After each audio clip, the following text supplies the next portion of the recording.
Good afternoon, everybody. Please have a seat. Before I begin, let me say a few words about the tragedy that's unfolding not far away from here at the Washington Navy Yard. That's part of why our event today was delayed. I've been briefed by my team on the situation.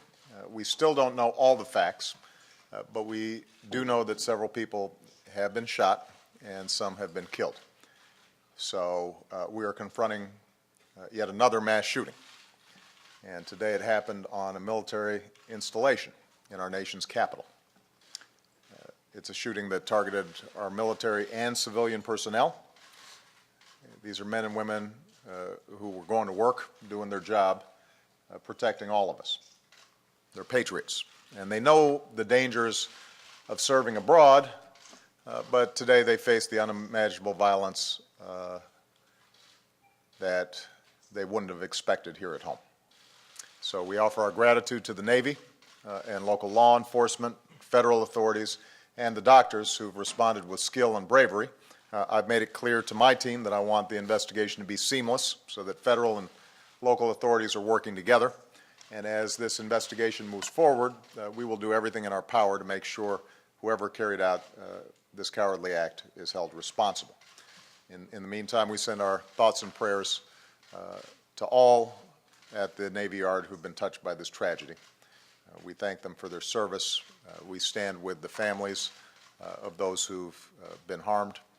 They're going to need our love and support. And as we learn more about the courageous Americans who died today, their lives, their families, their patriotism, we will honor their service to the nation. They helped to make great. And obviously we're going to be investigating thoroughly what happened, as we do so many of these shootings, sadly, that have happened, and do everything that we can to try to prevent them. Now, in recent weeks, much of our attention has been focused on the events in Syria.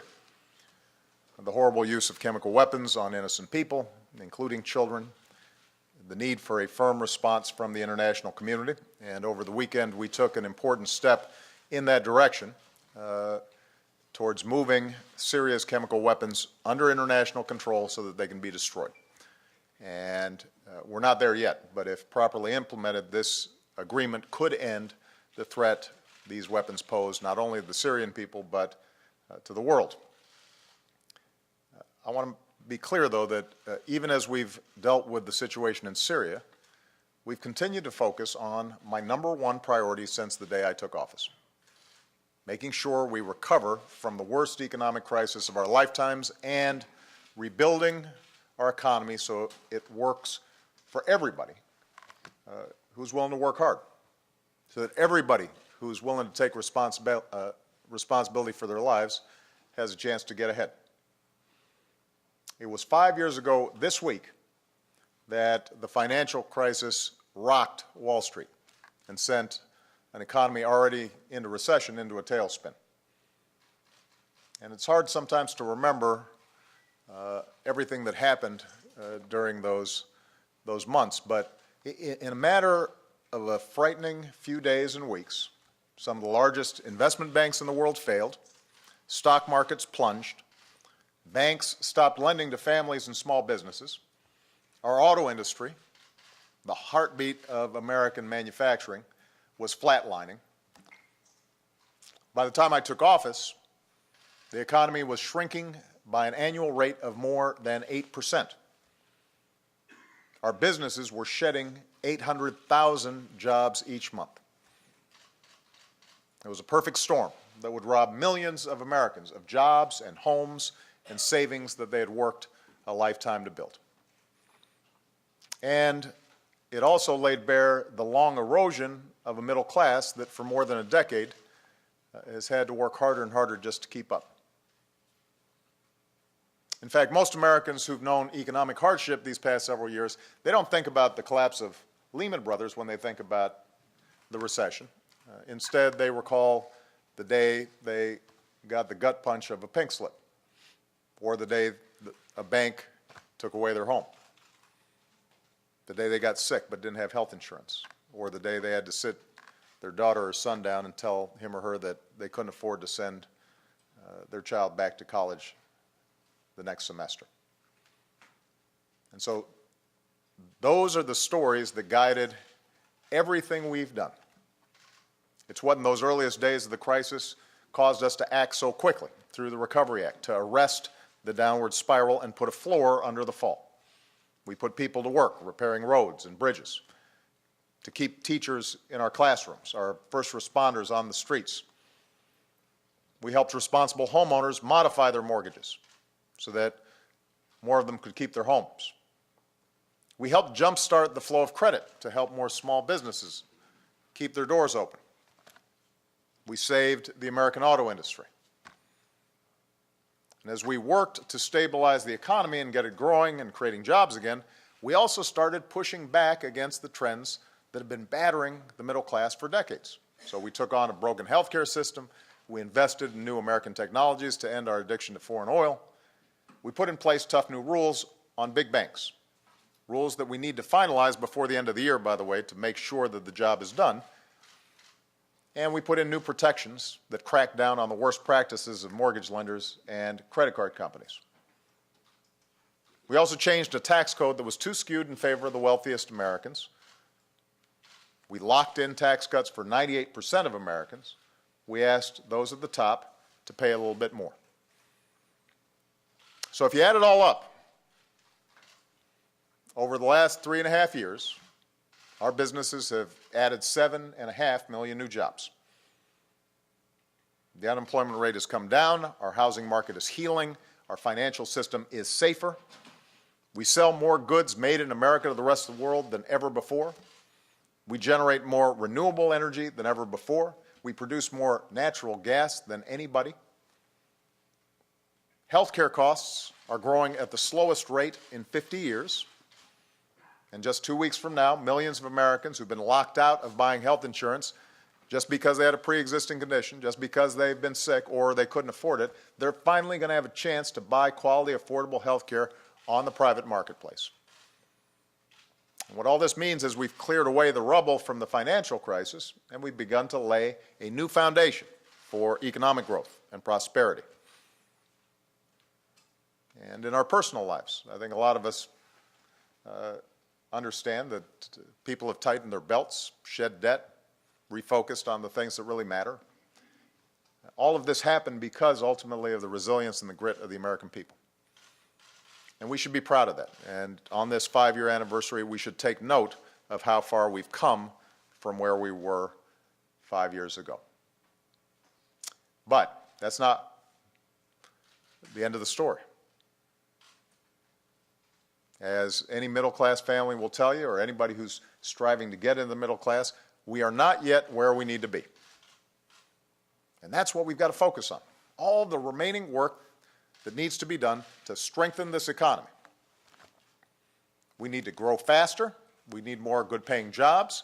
We need more broad-based prosperity. We need more ladders of opportunity for people who are currently poor but want to get into the middle class. Because even though our businesses are creating new jobs and have broken record profits, the top 1% of Americans took home 20% of the nation's income last year, while the average worker isn't seeing a raise at all. In fact, that understates the problem. Most of the gains have gone to the top 1/10 of 1%. So in many ways, the trends that have taken hold over the past few decades of a winner-take-all economy where a few do better and better and better while everybody else just treads water or loses ground, those trends have been made worse by the recession. That's what we should be focused on. That's what I'm focused on. That's what I know the Americans standing beside me, as well as all of you out there, are focused on. And as Congress begins another budget debate, that's what Congress should be focused on. How do we grow the economy faster? How do we create better jobs? How do we increase wages and incomes? How do we increase opportunity for those who have been locked out of opportunity? How do we create better retirement security? That's what we should be focused on, because the stakes for our middle class and everybody who's fighting to get into the middle class could not be higher. In today's hyper-competitive world, we have to make the investments necessary to attract good jobs that pay good wages and offer high standards of living. And although ultimately our success will depend on all the innovation and hard work of our private sector, all that grit and resilience of the American people, government is going to have a critical role in making sure we have an education system that prepares our children and our workers for a global economy. The budget Congress passes will determine whether we can hire more workers to upgrade our transportation and communications networks, or fund the kinds of research and development that have always kept America on the cutting edge. So what happens here in Washington makes a difference. What happens up on Capitol Hill is going to help determine not only the pace of our growth, but also the quality of jobs, the quality of opportunity for this generation and future generations. The problem is, at the moment, Republicans in Congress don't seem to be focused on how to grow the economy and build the middle class. I say at the moment because I'm still hoping that a light bulb goes off here. So far, their budget ideas revolve primarily around even deeper cuts to education, even deeper cuts that would gut America's scientific research and development, even deeper cuts to America's infrastructure investment, our roads, our bridges, our schools, our energy grid. These aren't the policies that would grow the economy faster.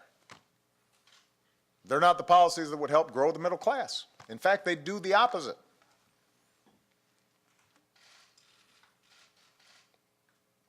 Up until now, Republicans have argued that these cuts are necessary in the name of fiscal responsibility. But our deficits are now falling at the fastest rate since the end of World War II. I want to repeat that. Our deficits are going down faster than any time since before I was born. By the end of this year,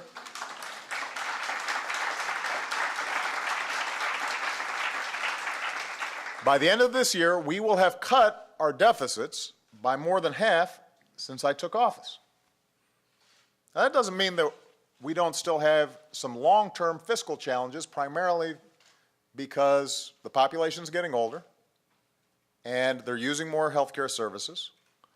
And so we've still got some changes that we've got to make, and there's not a government agency or program out there that still can't be streamlined, become more customer-friendly, more efficient. So I do believe we should cut out programs that we don't need. We need to fix ones that aren't working the way they're supposed to or have outlived their initial mission. We've got to make government faster and more efficient. But that's not what is being proposed by the Republican budgets. Instead of making necessary changes with a scalpel, so far at least, Republicans have chosen to leave in place the so-called sequester cuts that have cost jobs, harmed growth, are hurting our military readiness. And top independent economists say this has been a big drag on our recovery this year. Our economy is not growing as fast as it should, and we're not creating as many jobs as we should because this sequester is in place. That's not my opinion. That's the opinion of independent economists. This sequester makes it harder to do what's required to boost wages for American workers because the economy is still slack. So, if Republicans want the economy to grow faster, create more jobs faster, they should want to get rid of it. It's irresponsible to keep it in place. And if Congress is serious about wanting to grow the economy faster and creating jobs faster, the first order of business must be to pass a sensible budget that replaces the sequester with a balanced plan that is both fiscally sound and funds the investments like education and basic research and infrastructure that we need to grow. Now, this is not asking too much. Congress's most fundamental job is passing a budget. And Congress needs to get it done without triggering another crisis, without shutting down our government, or worse, threatening not to pay this country's bills. After all the progress that we've made over these last 4.5 years, the idea of reversing that progress because of an unwillingness to compromise or because of some ideological agenda is the height of irresponsibility. It's not what the American people need right now. These folks standing behind me, these are people who are small business owners, people who almost lost their home, young people trying to get a college education, and all of them went through some real tough times during the recession, and in part because of the steps we took, and primarily because of their courage and determination and hard work. They're in a better place now. But the last thing they're looking for is for us to go back to the same kind of crisis situations that we've had in the past. And the single most important thing we can do to prevent that is for Congress to pass a budget without drama that puts us on a sound path for growth, jobs, better wages, better incomes. Now look, it's never been easy to get 535 people here in Washington to agree on anything. And you know, budget battles and debates, those are as old as the Republic. It's even harder when you have divided government. And right now, you've got Republicans controlling the House of Representatives, Democrats controlling the Senate, Democrat in the White House. So this is always going to be tough. Having said that, I cannot remember a time when one faction of one party promises economic chaos if it can't get 100% of what it wants. That's never happened before. But that's what's happening right now. You have some Republicans in the House of Representatives who are promising to shut down the government at the end of this month if they can't shut down the Affordable Care Act. And if that scheme doesn't work, some have suggested they won't pay the very bills that Congress has already run up, which would cause America to default on its debt for the first time in our history, and would create massive economic turmoil. Interest rates on ordinary people would shoot up. Those kinds of actions are the kinds of actions that we don't need. The last time this same crew threatened this course of action back in 2011, even the merest suggestion of default slowed our economic growth. Everybody here remembers that. Wasn't that long ago. Now keep in mind, initially, the whole argument was we're going to do this because we want to reduce our debt. That doesn't seem to be the focus now. Now the focus is on Obamacare. So let's put this in perspective. The Affordable Care Act has been the law for 3.5 years now. It passed both houses of Congress. The Supreme Court ruled it constitutional. It was an issue in last year's election, and the candidate who called for repeal lost.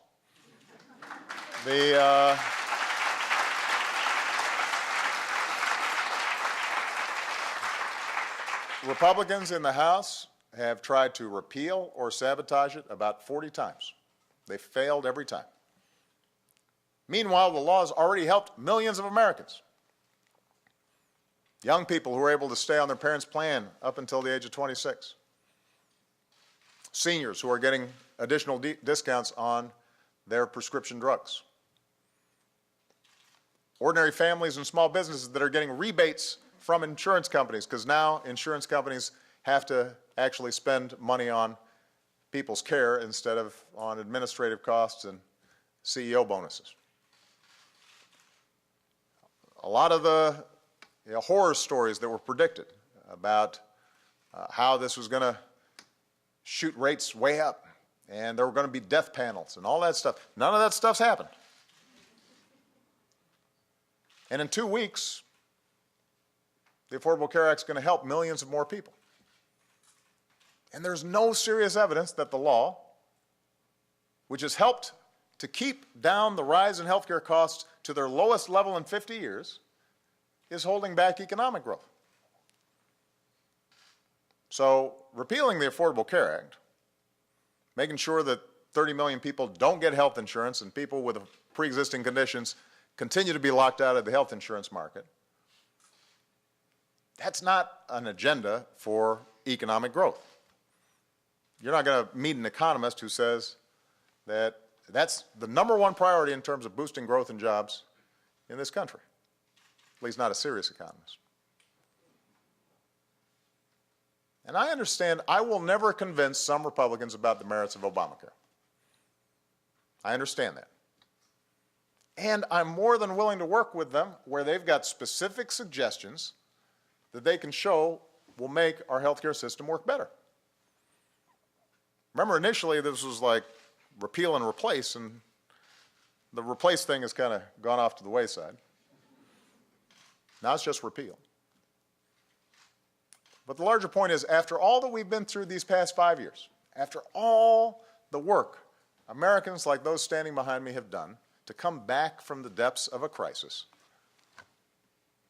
are some of these folks really so beholden to one extreme wing of their party that they're willing to tank the entire economy just because they can't get their way on this issue? Are they really willing to hurt people just to score political points? I hope not. But in case there's any confusion, I will not negotiate over whether or not America keeps its word and meets its obligations. I will not negotiate over the full faith and credit of the United States. This country has worked too hard for too long to dig out of a crisis just to see their elected representatives here in Washington purposely cause another crisis. Let's stop the threats. Let's stop the political posturing. Let's keep our government open. Let's pay our bills on time. Let's pass a budget. Let's work together to do what the American people sent us here to do: create jobs, grow our economy, expand opportunity. That's what we need to do.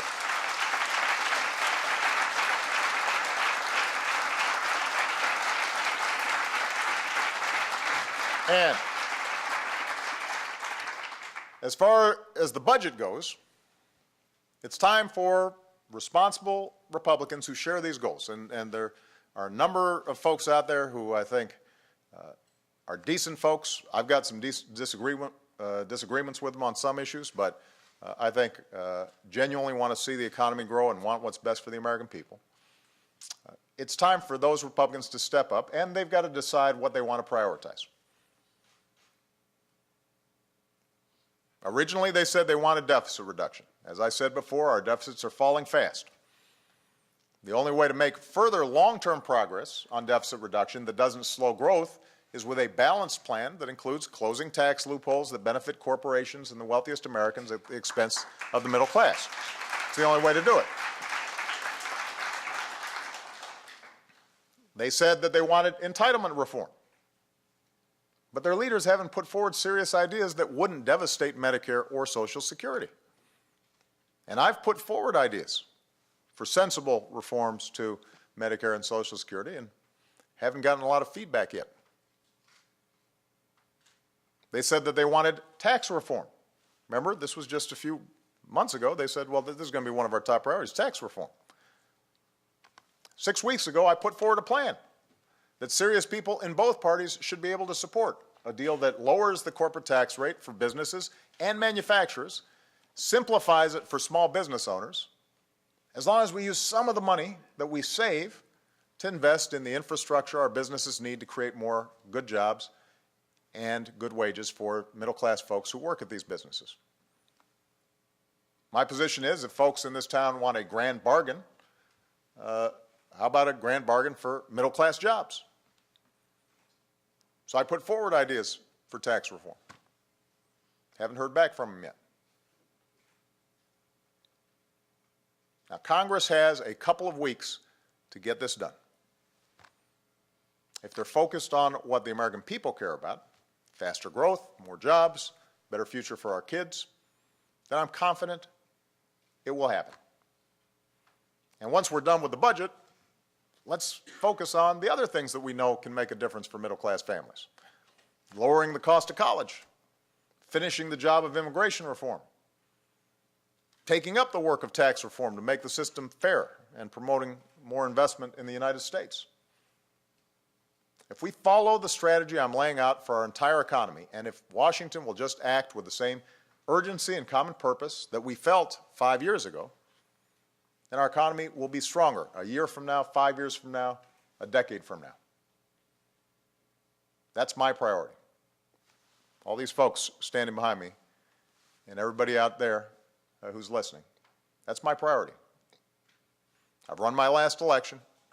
My only interest at this point is making sure that the economy is moving the way it needs to, so we've got the kind of broad-based growth that has always been the hallmark of this country. And as long as I've got the privilege of serving as your president, I will spend every moment of every day I have left fighting to restore security and opportunity for the middle class and to give everyone who works hard a chance to get ahead. Thank you, everybody. God bless you. God bless America.